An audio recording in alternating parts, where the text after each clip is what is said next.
It would help if I unmuted myself. Thank you, Kent. Really appreciate that. I'm having all sorts of technical difficulties today. And I was saying before, my brain is one of them. My brain is one of those technical difficulties. Well, thank you everybody for joining me today. It is May 16th, Thursday. And today's topic, I got to tell you, I don't think I've ever seen a company do more self-sabotage than what I'm seeing with this. I really don't. There's just, I'm amazed that a company would make some of these decisions that's going on right now. So let's go ahead and dig into it, shall we?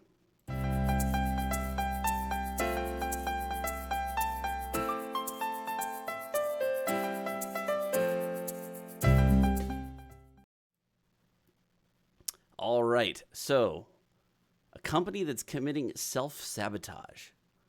Which company would I be talking about? Would I be talking about Microsoft? No. I don't think so. They're on their way up.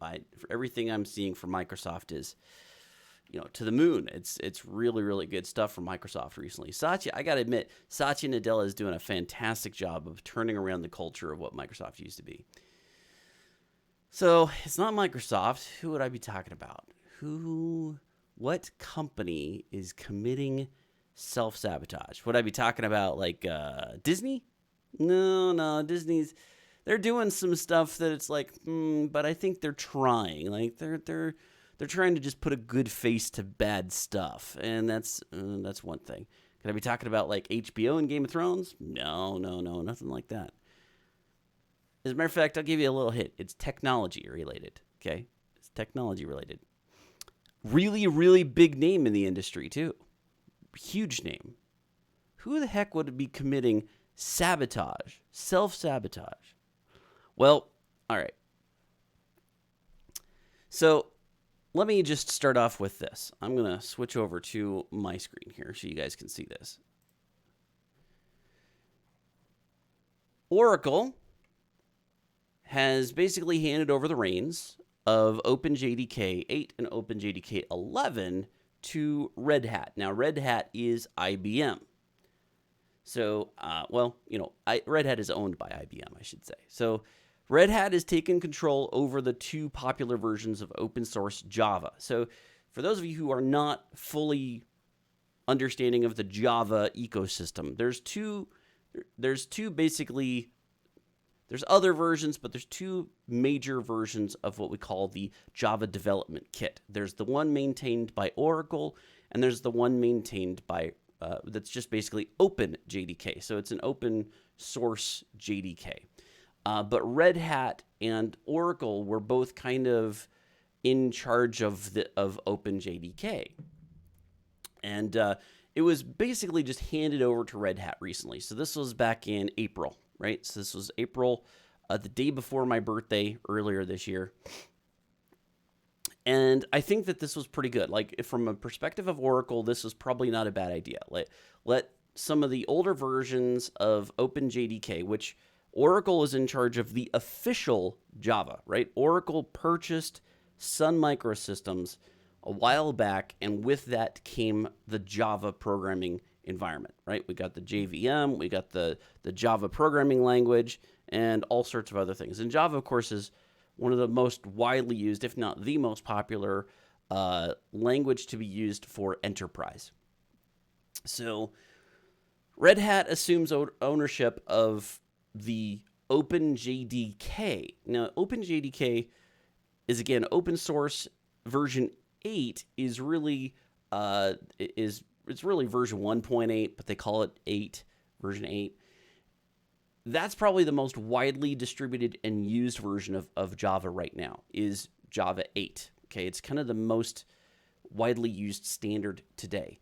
The next one up that's kind of a major version would be 11, but there's still some enterprise things that's not quite there. So OpenJDK 8, OpenJDK 11 are now under Red Hat. Our strategic releases of OpenJDK, the free open source implementation of the Java platform. Java 8 is still the most widely used version of Java. There you go. Now, Oracle has since actually said they're no longer, so Oracle ended commercial support for Java 8 and the Oracle JDK 8 implementation of Java SE.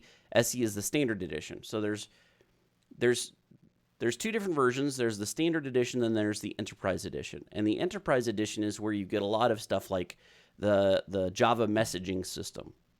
The standard edition is kind of what everybody typically installs on their computer to run everything. It's kind of where the JVM resides. So if you ever run a Java application, you need the Java SE runtime to run your application.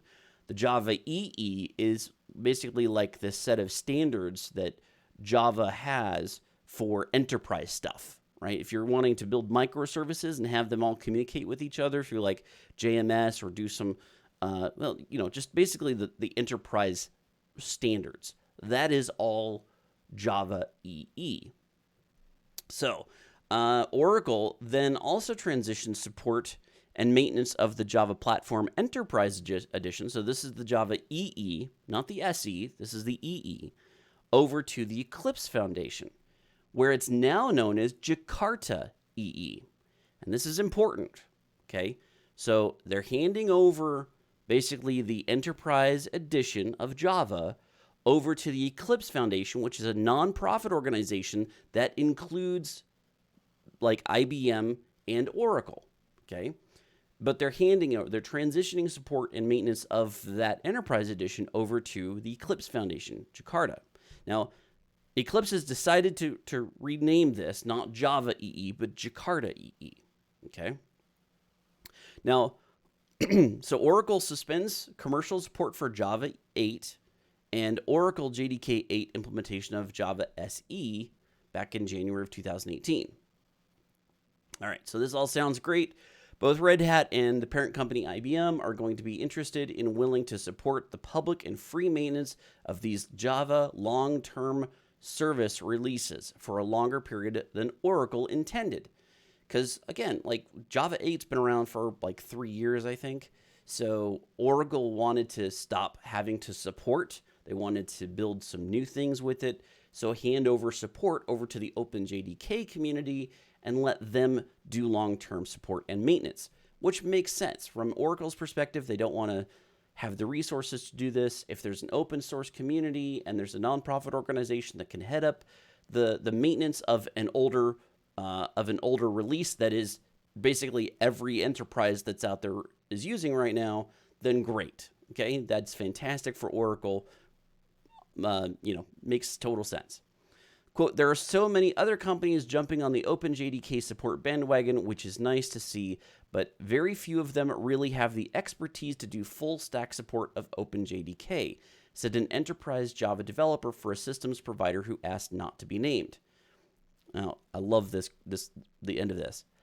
I feel far better about 8 and 11 being under Red Hat's stewardship than Oracle, or almost any others.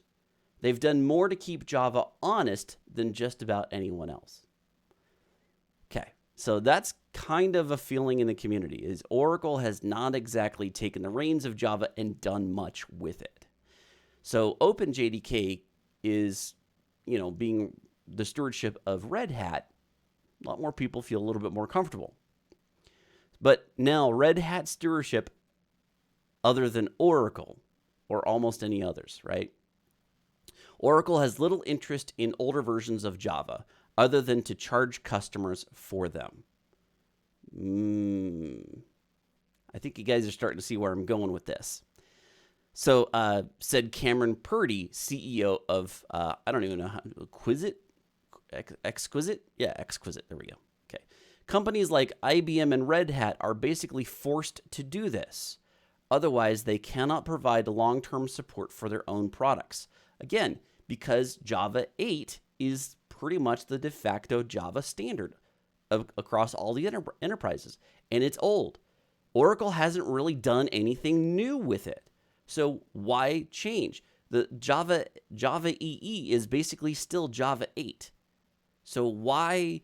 It's been going on for a long time. Oracle hasn't really done anything, and now they're saying we're discontinuing support for what everybody's currently on. So yeah, Red Hat kind of has to. Somebody has to step up and take control of this, because if Oracle is basically dumping the product and not doing anything new on it and everybody's using it, somebody's got to do it. So, okay, Red Hat takes over. There will not be any radical changes to OpenJDK 8, which is in maintenance mode. So there's really no new things for Java 8, right, version 8, or OpenJDK 11. So again, it's mostly in maintenance. But Red Hat will ensure long-term support for each, said John Doyle, Senior Principal Product Manager at Red Hat. So notice that they're not really doing any new innovation on Java. They're just kind of doing old maintenance. Red Hat also plans to support and enable more innovation in Java. The company leads the development of the Shenandoah garbage collector that is in OpenJDK 12. So there has been some new development on the part of Red Hat, and it's going into OpenJDK 12. So they're not going to be doing any new development for 11 or 8, but in the next release of, well, I mean, there kind of already is a release of 12 already happening, but they've got a new garbage collector in the back. Now, here's something interesting, and this is an opinion based upon the writer of the article, but I 100% agree.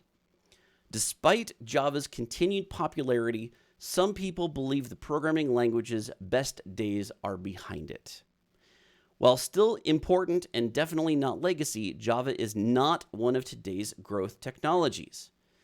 There is still quite a bit of demand for it, though. So it's not really growing. In fact, I think it's starting to collapse a little bit for Java, which means that it's kind of a solidified base, right, of people that are Java developers.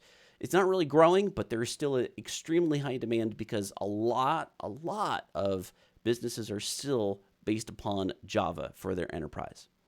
Okay, so while still important and definitely not legacy, Java is not one of today's growth technologies. So this wasn't the author of the article, but might as well have been. Said Tortzen Volk, an analyst at Enterprise Management Associates in Boulder, Colorado. Quote, all of these traditional Java vendors should be focusing on pivoting toward today's fast-growing stuff, such as Python, JavaScript, and Node. I would also add .Net to that, okay? Especially with .Net 5. So that's I think this is kind of encapsulating a lot of the community, right? A lot of the community is saying, why would you even use Java? Like, there's faster growing stuff. There's more support for it. Look at what Oracle's doing with the most widely used version of their programming language. You know, like a lot of people are just kind of going, ugh, I don't really know that Java's the right place for any of my enterprise stuff. All right. Last week. So let's just kind of set up a couple of the players here. You got the Eclipse Foundation, which Eclipse is a non-profit organization. They also produce the Eclipse IDE, which is the most widely used integrated development environment for doing Java development. And in fact, if you do any sort of Spring, which Spring is a framework very similar to like .NET framework would be for .NET. So Java Spring, the Spring framework is, they have their own Spring tool suite, which is basically taking the Eclipse editor and adding a bunch of special tools and utilities for working with the Spring environment. Okay, so Eclipse is kind of built into the Java community. Eclipse is the #1 IDE of the Java community. Now, some of them use like IntelliJ, which is good, right? And some of them may even use Visual Studio Code. You can do Java development on just about any IDE, and I'm sure that there's a wide array of different people who say, this is a better IDE, that's a better IDE. But Eclipse is really kind of the #1 primo integrated development environment that's out there. It's open source, it's free, so why not? Why not use that? Okay, so keep that in mind. You got Eclipse Foundation, which does the Eclipse IDE. You've got Red Hat, which is managing the OpenJDK now. They're a part of the Eclipse Foundation, which is really IBM, right? Red Hat is owned by IBM. Then you have Oracle, who's really kind of the steward of the Java enterprise, right? Of Java in period. The language, the innovation, they're the ones in charge. So they're on the board of Eclipse, and they're the ones that own the previous Sun Microsystems and own the rights to Java. Okay.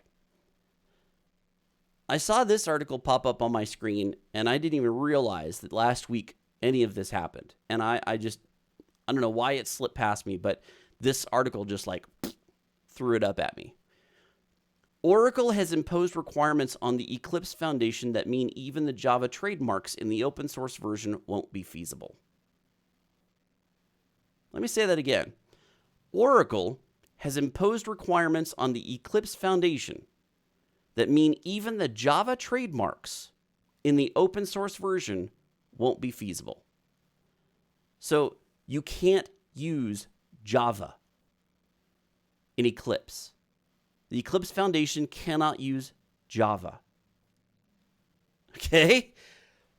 What? You can't. So you maintain Java, you just can't call it Java. Okay. Oracle's latest set of requirements could even put the future of the Eclipse Foundation at risk. Oracle wants products such as the Eclipse IDE, that's the Eclipse Integrated Development Environment I was just talking about. Oracle wants products such as the Eclipse IDE to only be bundled with Java runtimes certified by Oracle or its licensees. This is a power grab of epic proportions on the part of Oracle. So this would mean that the Eclipse IDE and Glassfish, which Glassfish is part of the Enterprise Edition, it's kind of like this way to it's like a service that you can use to kind of manage and maintain and monitor your microservices, Java messaging systems, that sort of thing. So Eclipse IDE and Glassfish would no longer be vendor neutral, right? Because so what they're saying is Oracle is demanding that Eclipse use their versions of Java, but that means that there's licensing and stuff that goes along with that, which basically makes them have to, that means their product now needs to be utilizing the Oracle license, okay? And part of the concern here is exactly what they're saying. Since it's no longer vendor neutral, the foundation's tax exemption could be removed. The foundation felt it was impossible to agree to Oracle's terms. And this because it was. How do you remain how do you remain tax exempt if you are forcing people to abide by a for-profit company's licensing? You can't. You can't remain that way, right? Because you're releasing their product and you're basically saying you have to use their licensing. So that's a bit of a problem, and they basically said we can't agree to these Oracle terms. There's no way. While the Eclipse Foundation can use existing code, it can't modify it unless the modified code is renamed. Both the project name and the package name, such as JavaX, simply because it has the word Java in it. This is the namespaces of where the Java Enterprise Edition code exists, right? All of that Java EE stuff, that if you are doing development for the enterprise, you're pulling a bunch of libraries and stuff out of this namespace that starts with JavaX. And Oracle is basically saying, you cannot use that namespace anymore for any of your enterprise development because it says Java in it. That's unbelievable. So if you want to do any sort of future development, you have to use Oracle stuff. You can't use, so even Eclipse is now going to be bundled without Java. You have to use the because you can't use the open Java for this, right? You can't. They cannot create their own version of Java EE in the Eclipse side, or they can't use it and label it Java. Let's say that, okay. Instead, they have to rename everything. So any future development by Eclipse has to, on the Java EE stuff, has to be renamed to exclude the word Java. So everything that they do from this point forward, any sort of development that they do from this point forward, they can no longer use the Java name. Yet, who's the one that handed over enterprise development? Oracle did. Oracle hands over the Java development over to Eclipse and then says, oh, by the way, you can't call it Java anymore. What? Really? And not only that, but this has been in the works for about 18 months. This handing over of Java over to Eclipse has been going on for a year and a half. Were these terms set out ahead of time? All the way towards the end, when the handover is almost complete, Oracle then says, by the way, yeah, you can't use the word Java anymore. We're a year and a half into this. Are you trying to kill us? That's basically what they're trying to do. That's, as from my perspective, that's all I can see. The executive director of Eclipse Foundation says the Java X package namespace may be used within Jakarta EE specifications, but may be used as is only. So they can't do any future development with it, right? They're just basically saying, so the Java X package, they cannot touch it. They cannot make any changes to that namespace. It's strictly Oracle's, and they can't do any future development on that namespace. Okay, if they're going to do anything new, it has to be under the Jakarta namespace. So now we're bifurcating, right, where the code base is for Java Enterprise Edition stuff. No modification to the Java X package namespace is permitted. Jakarta EE component specifications using the Java X package namespace may be omitted entirely from future Jakarta EE platform specifications. So what Eclipse is saying is, because of this problem that Oracle is giving us, we may have to split from essentially everything that makes up Java Enterprise. We have to basically remove it from what we're doing and start over with our own version called Jakarta. So thanks a lot, Oracle. You basically told us that we're now in charge of something, but we can't even call it what it is. We have to start completely new. We can't use any of the old stuff. Well, you can use the old stuff. You just can't build upon it, right? You can't do any new development with it. Names must be changed from Java EE naming convention to a Jakarta EE naming convention.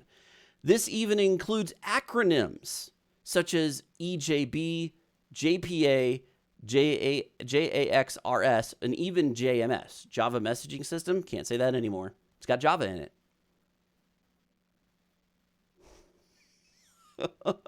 This means every API in Jakarta EE will have to change as they all begin with Java X.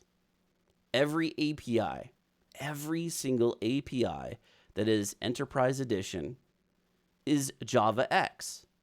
But because it has Java in it, you can't use the namespace. Unbelievable. Oracle has a seat on the board of Eclipse and has already blocked decisions that were a unanimous verdict, where a unanimous verdict is required. So basically, because Oracle, so the way that the rules are structured is that it has to be a unanimous vote, but Oracle has a seat, so they can veto everything. They have basically veto power for every decision of Eclipse. If there is another company out there doing more self-sabotage to their brand, I don't know of one. Because they have basically said, this is all our license. You guys go screw yourselves. This is us. This is ours. We're going to give you we're going to give you OpenJDK. We're going to give you Java EE. We're going to hand over all of that. Oh, by the way, you can't do a damn thing with it. It's all on you, but you can't do anything with it. Unbelievable. You combine this news with what Google released about, how Kotlin first and all the lawsuits going on there between Oracle and Google, right? Exactly what, if I'm an Oracle stockholder, I'd be out right now. Just get out. I look, this is my advice, right? Just get out. Oracle is This is unbelievable. This is like taking the number one business-related programming language and basically telling every single developer, go screw yourselves. We don't care about you. We want money. We want licensing, money. That's it. It's so, This reminds me of like the Microsoft of the 1990s, right? Where everything has to be proprietary. Unbelievable. Okay. Yeah, so you tried to say Apple. Apple would have been a good guess, Kent. Apple is a good guess. Oh, man. I just, I don't think I've ever seen anything like this. Where you basically have, again, the most widely used, one of the most popular programming languages, one of the most popular enterprise systems that's out there. And the company that's in charge of it is basically telling everybody just,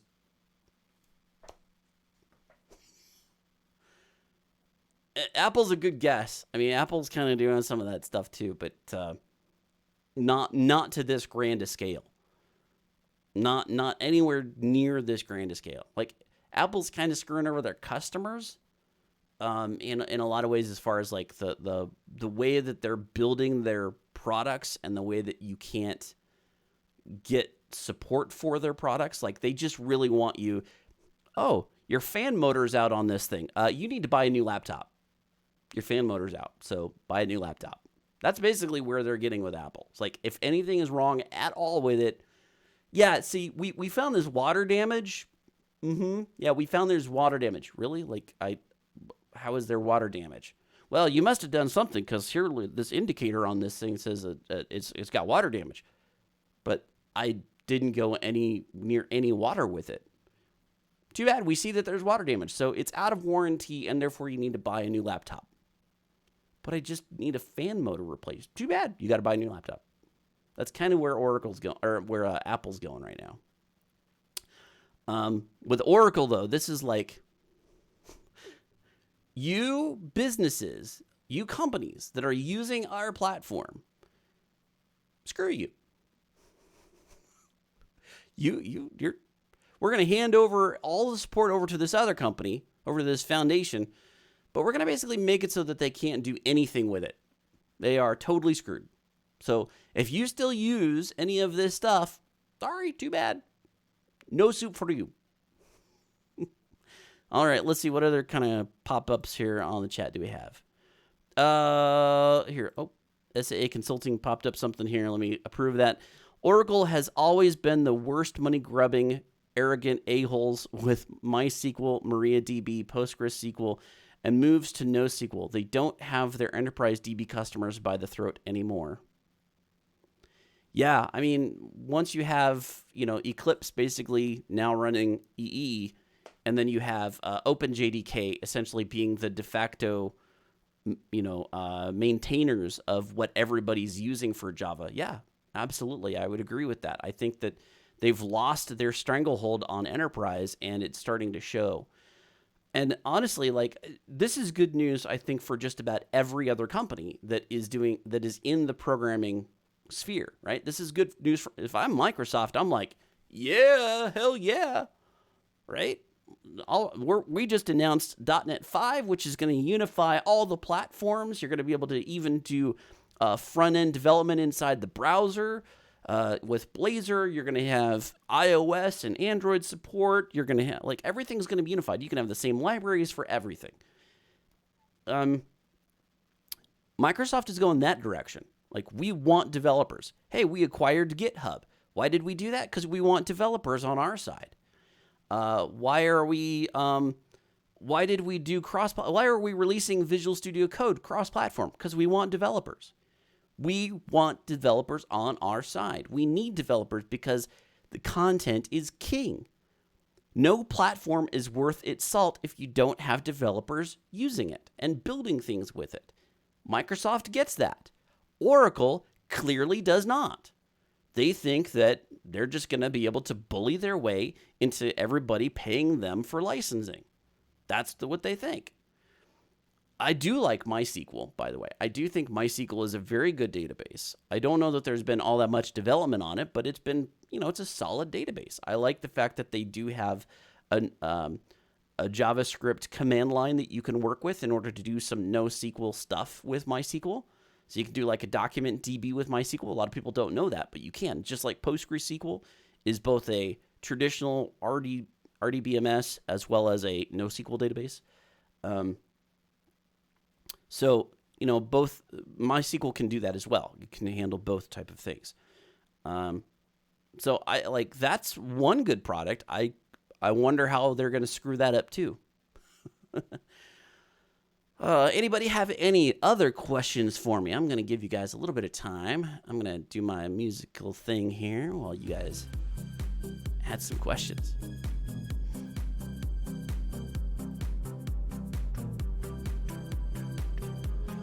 Once again, this is from pretzel.rocks. That's some good stuff. I like it. Again, it's just, royalty-free music. So I can broadcast this all day. It's really built for streamers, like people who, gamers and stuff, that they just want to have like music in the background. It works for me. I like it. I just got this chill one. They got all sorts of different channels too. Like, I just switched over to the chill station, but there's a bunch of other things. What kind of, let's see, playlists. Mixed, happy, EDM, ambient, rock, pop, hip hop, epic, hype, upbeat. I wonder what upbeat sounds like. Let's switch over to that. Let's try upbeat. Yeah, upbeat. Anybody have any other questions? I'm going to have to wrap it up here pretty soon. It is already 8:04 for me. I know there's a little stream delay, so some of you guys might be like, what? That's not one.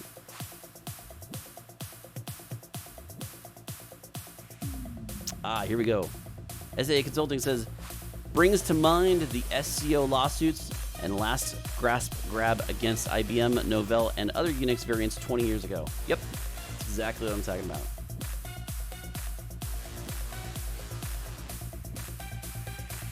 Helped push Linux to the forefront. Yep, it did. Yeah. I mean, once people started knowing that it was there. Thank you, Linus Torvald. Thank you. Linux is a good operating system. I got to give it to him. I'm still a big Windows fan, obviously, but Linux is a good operating system, and it is kind of too bad that it hasn't grabbed more of the market. But I do think it is growing, especially if you're a developer. Like, Linux is a good place to go. If you're not a developer, it's still kind of, maybe not.